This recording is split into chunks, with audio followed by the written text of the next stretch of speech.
Hello everyone, welcome back to my channel ASGK Learning.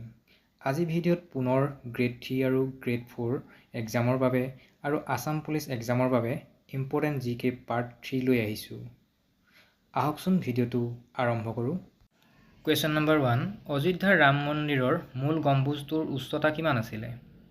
180 foot, 126 foot, 141 foot, 151 foot. ইয়াৰ শুদ্ধ উত্তৰ হ'ল 141 foot. Next question number 2, Shriram জন্মভূমি মন্দিৰৰ আধাশিলা কেতিয়া স্থাপন কৰা হৈছিল? 5 আগষ্ট 2020, 15 আগষ্ট 2020, 30 জুলাই 2020, 12 জুন 2020। ইয়াৰ শুদ্ধ উত্তৰ হ'ব 5 August 2020, option A.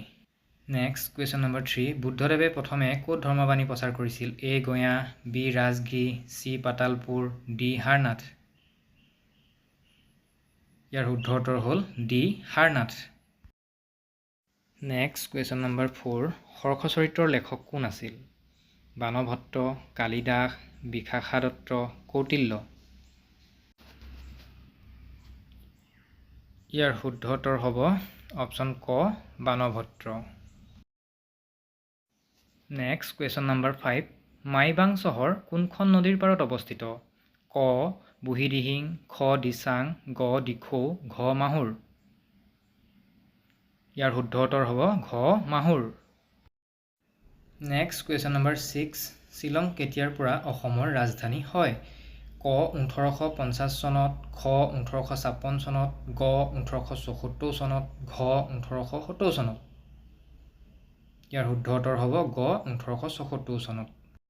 Next question number 7, মুছলমানে কেতিয়া প্ৰথম অসম আক্ৰমণ কৰিছিল? ক 1202 চনত, খ 1206 চনত, গ 1212 চনত, ঘ 1209 চনত। ইয়াৰ শুদ্ধ উত্তৰ হ'ব খ 1206 চনত। নেক্সট কুৱেশ্যন নম্বৰ 8, অসমৰ মাটিৰ জৰীপ কাৰ্য কোনে প্ৰথমে প্ৰৱৰ্তন কৰিছিল? ক চুকাফা, খ চৌহুংমুং, গ গদাধৰ সিংহ, ঘ কুমাৰ ভাস্কৰ বৰ্মন। ইয়াৰ শুদ্ধ উত্তৰ হ'ব গ Gadadhar Singha. Next question number 9, অযোধ্যাৰ ৰাম মন্দিৰৰ উচ্চতা কিমান? A 161 foot, B 150 foot, C 181 foot, D 251 foot. ইয়াৰ শুদ্ধ উত্তৰ হ'ব option A 161 foot. Next question number 10, Ram মন্দিৰৰ ভূমি পূজন কেতিয়া অনুষ্ঠিত হৈছিল? A 2019 চনত, B 2021 চনত, C 2020 চনত, D 2018 চনত।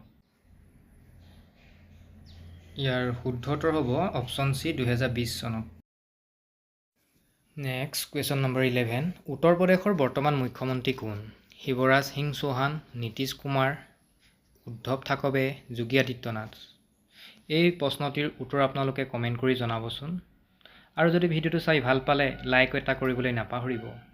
পৰৱৰ্তী পাঠসমূহ এনেদৰে পাই থাকিবৰ বাবে মোৰ চেনেলটো ছাবস্ক্ৰাইব কৰি ল'ব আৰু বন্ধুবৰ্গৰ সৈতে ভিডিঅ'বোৰ শ্বেয়াৰ কৰি দিব। ধন্যবাদ।